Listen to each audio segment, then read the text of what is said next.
The great crystal cities of the Velthari floated in space like giant glass flowers, but now their light was fading. For 40,000 years, these magnificent structures had glowed with the power of their ancient sun. But the sun was dying, and with it, everything the Velthari had built. Council leader Nithara moved through the dimming corridors of the capital ship. Her body was made of living crystal that sparkled like diamonds, but even she was growing dull as the power systems failed. Each step she took left tiny cracks in the floor beneath her feet. The very air around her flickered with unstable energy. How much time do we have left? She asked her chief scientist Morthic as they stood in the great observatory. Through the massive crystal windows, they could see their sun collapsing in on itself. What had once been a bright yellow star was now an angry red ball, throwing off violent bursts of radiation that made their protective shields shake. Morthic-esque crystalline form was already showing stress fractures. His voice came out as a hollow whisper. 3 solar cycles at most, maybe less. The quantum cores that power our cities are failing faster than we can repair them. Without the sun's energy, we cannot maintain our civilization. Nithara felt something she had not experienced in centuries of life: fear. The Velthari had been the masters of this galaxy for longer than most species had existed. They had built perfect cities, perfect technology, perfect lives. Nothing ever changed in their world because they had achieved perfection. But now, perfection was killing them. Their technology was so advanced and so specialized that it could only work with their dying sun. They had no way to adapt. "What about the colony ships?" she asked, though she already knew the answer. "All destroyed in the stellar storms last cycle. We have only the 3 Ark ships left, and they are barely holding together. Even if we could find another system with the right type of star, our people are too weak to survive the journey. We are watching the end of everything we have ever known." Far across the galaxy, on a small blue planet that the Velthari had never bothered to notice, Dr. Kim Day sat in front of his computer screens, in a research facility in Seoul. The room was cluttered with coffee cups, old food containers, and stacks of paper covered in mathematical equations. He had been working for 18 hours straight, listening to signals from deep space. His equipment was primitive compared to what advanced civilizations used, but it was sensitive enough to pick up the faint distress calls coming from the Velthari system. The signals were unlike anything in Earth's databases. They were complex, mathematical, and getting weaker by the day. "Director Park Hae-won, you need to see this," Kim Day called to his boss, who was trying to get some sleep on a couch in the corner of the lab. Park Hae-won rubbed her eyes and walked over to look at the readings. She was a practical woman who had spent 20 years studying space communications. She knew the difference between natural cosmic radiation and something artificial. "This is not natural," she said quietly. "Someone out there is in trouble." The signals showed patterns that suggested a highly advanced civilization, but there was something desperate about them, something that spoke of endings rather than beginnings. The mathematical sequences were beautiful and complex, but they were also fading. Each day, the signals became a little weaker, a little more broken. "Should we report this to the government?" Kim Day asked. Park Hae-won looked at the data again. Most of Earth's leaders would dismiss this as background noise from space. Humanity had only recently figured out how to send radio signals beyond their own solar system. The idea of communicating with aliens was still considered science fiction by many people. "They won't believe us," she said. "But we know someone is out there, and they need help. Keep listening. Record everything. If there's a way to respond, we need to find it." Back in the dying Velthari system, the aliens had detected Earth's primitive radio transmissions months ago. They had classified the signals as coming from another young species that would probably destroy itself within a few centuries. The Velthari had seen this pattern many times before. Young civilizations always made too much noise and burned themselves out. But as their own situation became more desperate, Some of the Velthari scientists began listening more carefully to the human broadcasts. There was something different about these signals.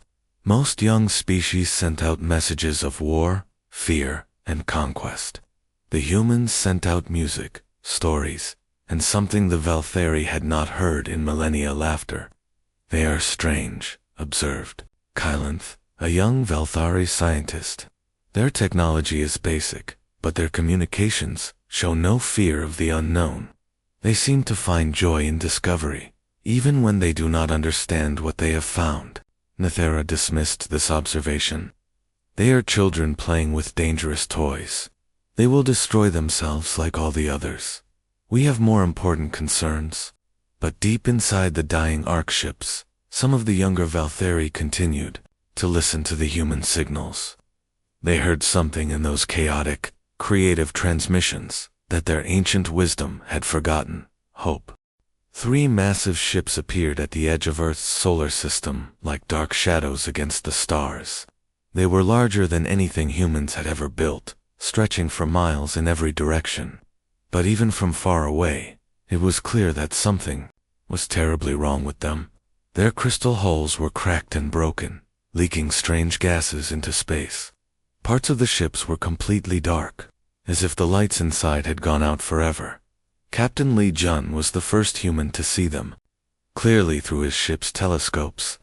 He had been on routine patrol near Neptune when his sensors picked up the massive energy signatures.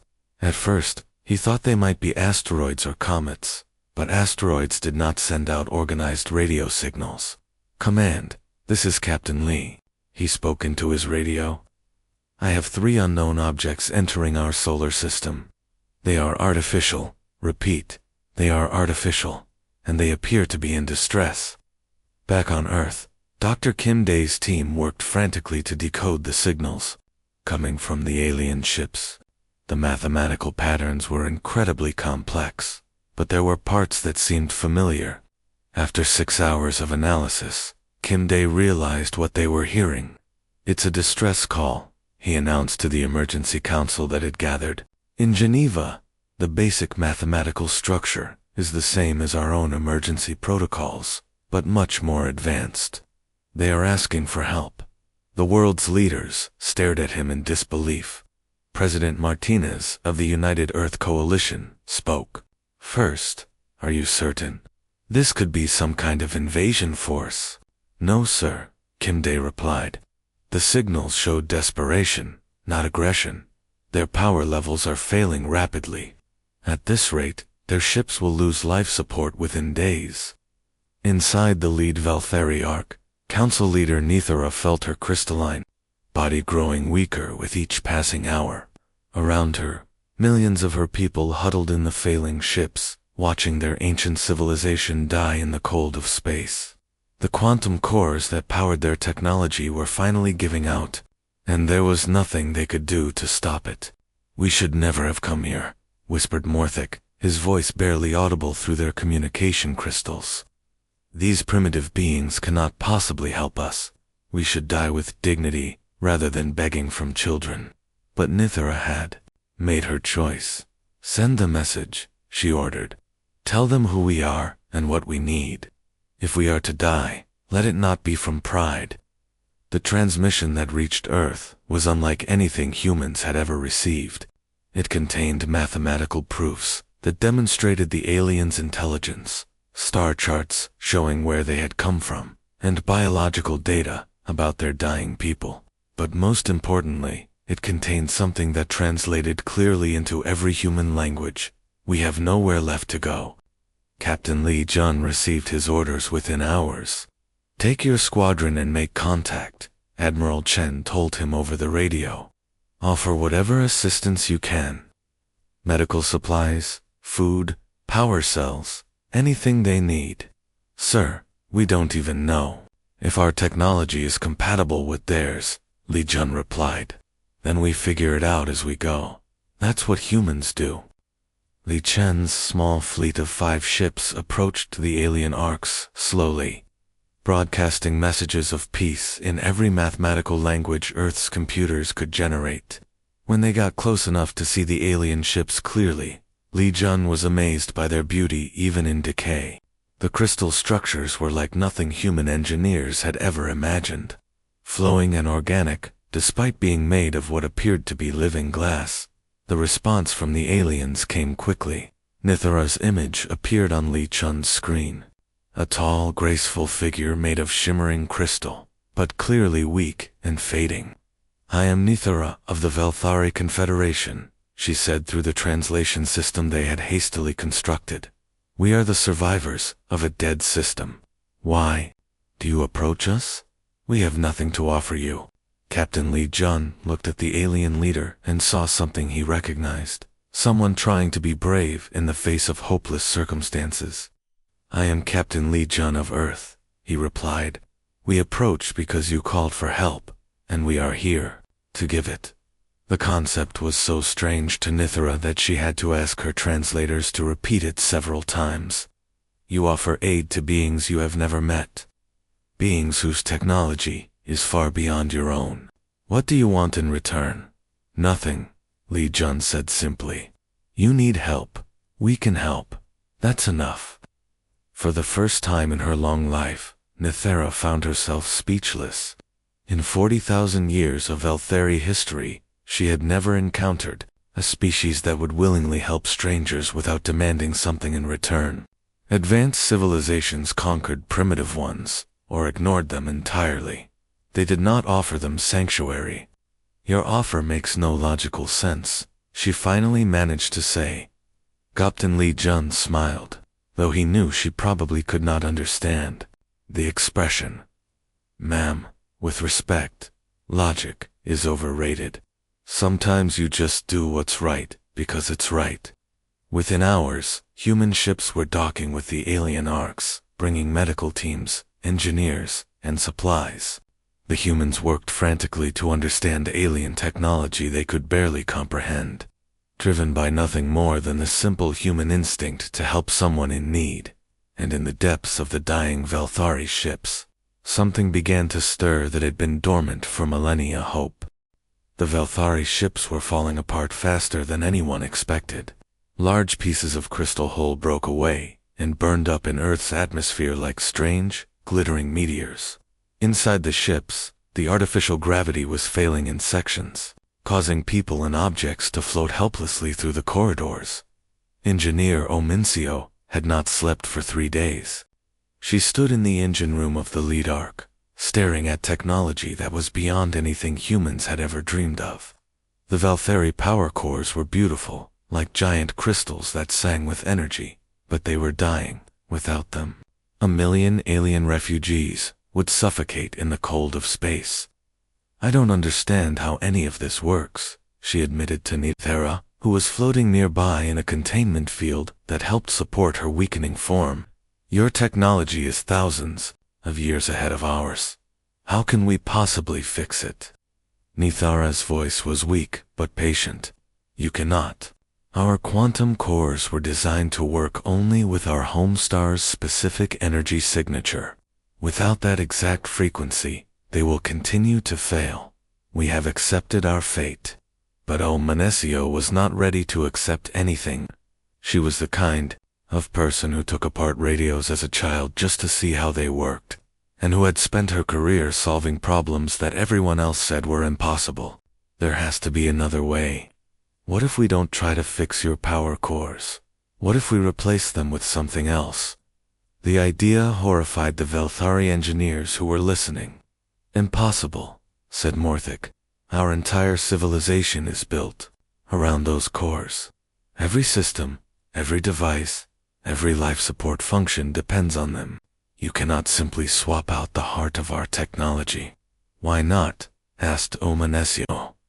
She pulled out her tablet and began sketching diagrams. "Your power cores convert stellar energy into usable power, right?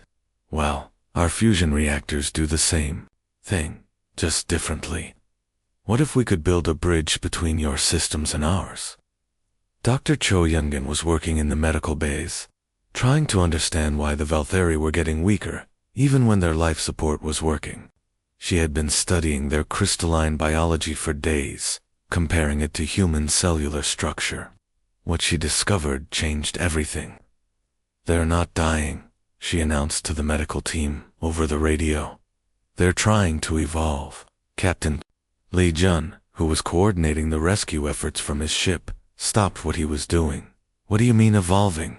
"The Velthari bodies are made of living crystal that can adapt and change," Dr. Cho explained, "but their technology has been keeping them in the same form for thousands of years. Now that their systems are failing, their bodies are trying to adapt to new conditions. The problem is, their medical technology keeps fighting the changes, trying to force them back to their original form." In the computer centers of the alien ships, young programmer Nem Taeho was having the time of his life. He had always loved puzzles, and the Velthari computer systems were the ultimate puzzle. Their code was written in mathematical concepts that humans had never even imagined, but underneath all the complexity, he could see familiar patterns. "It's like music," he explained to Kylanth, one of the younger Velthari scientists who had been helping him. "Your programs don't just follow instructions, they sing to each other. But the song is getting weaker because the singers are tired." Kylanth was fascinated by this strange human perspective. "We have always seen our technology as perfect and unchanging. The idea that it could be ... musical ... is very strange to us." Nam Taeho grinned. "That's your problem right there. You made your technology too perfect. It can't adapt when things change. But what if we taught it how to improvise?" The breakthrough came when Nam Taeho was experimenting with the ship's communication systems. He was trying to boost the signal strength when he accidentally connected the alien computers to Earth's internet. For a few seconds, the systems were exposed to the chaotic, ever-changing flow of human digital information. Instead of being damaged by the contact, the alien computers seemed to wake up. They began processing information faster, making connections they had never made before, solving problems in ways their creators had never intended. "The systems are learning," Nam Taeho reported excitedly. "They're using our data to figure out new ways of thinking. It's like they were asleep for thousands of years and just woke up." All across the 3 Ark ships, human engineers worked alongside Velthari scientists to implement solutions that neither species could have developed alone. Omnisio's fusion reactors were connected to alien power systems using principles that combined human adaptability with Velthari precision. Dr. Cho Youngjin developed new medical procedures that allowed the aliens to evolve while keeping them healthy and stable. The most amazing change came when they restored power to the ships, instead of the steady, unchanging glow they had always produced. The Velthari crystals began to pulse and shift, creating patterns of light that were beautiful and alive. "Your technology is not broken," Omnisio told Nithara as they watched. "The lights danced through the corridors. It was just sleeping. You spent so long making everything perfect that you forgot how to let it grow." For the first time in centuries, Nithara felt something she had almost forgotten curiosity about: what tomorrow might bring. 6 months had passed since the humans first made contact with the dying Velthari ships. What had once been 3 broken arcs drifting helplessly through space were now something entirely new. The crystal hulls glowed with a warm, steady light that pulsed like a heartbeat. The ships no longer looked like they were falling apart. They looked like they were growing. Dr. Kim Dae stood in the main observation deck of the lead ship, watching Earth turn slowly below them. The view was spectacular, but his attention was focused on the readings coming from his instruments.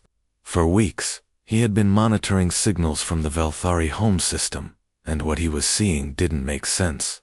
"Nithara, you need to look at this," he called to the Velthari leader, who was nearby discussing engine modifications with Omnisio. Nithara's crystalline form had changed dramatically over the past months. Instead of the rigid, perfect structure she had maintained for centuries, her body now flowed and shifted like liquid light. She was still beautiful, but now she was also alive in a way she had never been before. "What have you discovered?" she asked, gliding over to examine his equipment. Kim Dae pointed to the data on his screen. These energy readings from your home star, they're not what we expected. The star isn't dying. It's transforming. Nithara studied the information carefully. The numbers showed massive energy outputs, but in patterns that were completely different from what her people had recorded during their evacuation. This cannot be correct, she said. Our sun was collapsing into itself. We watched it happen. That's what we thought too, Kim Day replied. But look at these wavelength patterns. Your star didn't die. It became something else. It's now a magnetar, one of the most powerful energy sources in the universe. The radiation that was killing your people was actually the birth cry of a new kind of star. The implications hit Nithara like a physical blow. For 40,000 years, the Velthari had been masters of stellar engineering. They understood stars better than any species in the galaxy. How could they have missed something so important? Dr. Song Hiram, a cultural anthropologist who had been studying Veltari society, had been asking the same question. She found her answer in the historical records that the aliens had shared with Earth's scientists. Your people stopped learning. She explained to a gathering of both humans and Velthari in the ship's main conference room. About 10,000 years ago, you decided that your civilization was perfect. You stopped exploring, stopped experimenting, stopped asking questions. When your star began to change, you couldn't recognize what was happening because change itself had become foreign to you. Kylanth, the young Velthari scientist who had been working with Namteho, spoke up. But humans have only existed as a technological species for a few centuries. How could you see what we could not? Namteho grinned. Because we're used to things changing. On Earth, everything changes all the time. Whether seasons, technology, governments, nothing stays the same for very long. So when we see something changing, we don't automatically assume it's dying. We assume it's becoming something new. The revelation about their home star was just the beginning. As the hybrid human Velthari technology continued to develop, other discoveries followed. The Velthari medical systems, enhanced with human adaptability research, revealed that their people were capable of far more than they had ever imagined. Their rigid crystal forms could actually reshape themselves, allowing them to survive in environments that would have been impossible before. Captain Lee Jun watched from the bridge as teams of humans and Velthari worked together to upgrade the ship's navigation systems. The aliens brought knowledge of hyperspace travel and stellar cartography that was beyond human understanding. The humans brought creativity and a willingness to try things that might not work. It's amazing, he said. Tuo Menesio, who was taking a rare break from her engineering duties. 6 months ago, we were the primitive species, trying to help the advanced aliens. Now it feels like we're equals. Oh, Menesio nodded, but her expression was thoughtful. I don't think it's about being equals. I think it's about being different, in ways that complement each other. They have the wisdom of ages, and we have the courage to keep learning. Together, we can do things that neither of us could do alone. The most dramatic change was happening among the younger Velthari, exposed to human culture and ways of thinking. They began to question ideas that their species had accepted without doubt for millennia. They started experimenting with art, music, and literature, concepts that had been considered unnecessary by their perfection-obsessed society. Nithara watched these changes with a mixture of wonder and concern. Are we still Velthari? She asked Dr. Song Hiram during one of their regular conversations. Or are we becoming something else entirely?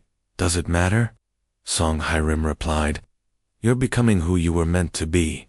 Your people spent so long being perfect that they forgot how to be alive. As preparations began for the journey back to the transformed Velthari system, both species realized that they were no longer the same beings who had first met in the cold of space.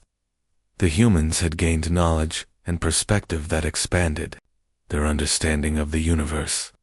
The Velthari had rediscovered something they had lost long ago, the joy of discovery and the excitement of facing an uncertain future. They had all learned the same lesson. Endings are just beginnings, in disguise. The combined fleet of human and Velthari ships dropped out of hyperspace at the edge of the transformed system. What they saw took everyone's breath away. Where once a dying red star had flickered weakly, now a brilliant magnetar pulsed with incredible energy. The star sent out waves of power that lit up the entire system like a cosmic lighthouse, painting the surrounding space in colors that had no names. Captain Lee Jun stood on the bridge of the flagship New Beginning, watching the readings pour in from their sensors. "The energy output is incredible," he reported to the crew. "This single star is producing enough power to run 1,000 civilizations." Beside him, Nithara's crystalline form sparkled with excitement. Her body had continued to evolve during their journey, and now she could change her appearance at will, flowing from solid crystal to pure light and back again. "Our home is more beautiful than it ever was," she whispered. "We were so afraid of the end that we almost missed the beginning." Dr. Kim Dae was busy coordinating with the survey teams as they began to explore the system. What they found was extraordinary. The planets that had been scorched and lifeless during the stars' transformation were now rich with new kinds of energy. Strange crystals had grown on their surfaces, formed by the magnetar's unique radiation. These crystals could store and focus energy in ways that neither human nor Velthari technology had ever achieved. "It's like the whole system has been reborn," reported Dr. Cho Youngin from the first planet they visited. "The radiation that we thought was destructive has actually created new forms of matter. We could build cities here that would be powered for millions of years." The construction of the new settlements began immediately, but these were not the rigid crystal cities that the Velthari had built before, nor were they the metal and concrete structures that humans preferred. Instead, they created something entirely new, living buildings that could grow and adapt to their inhabitants.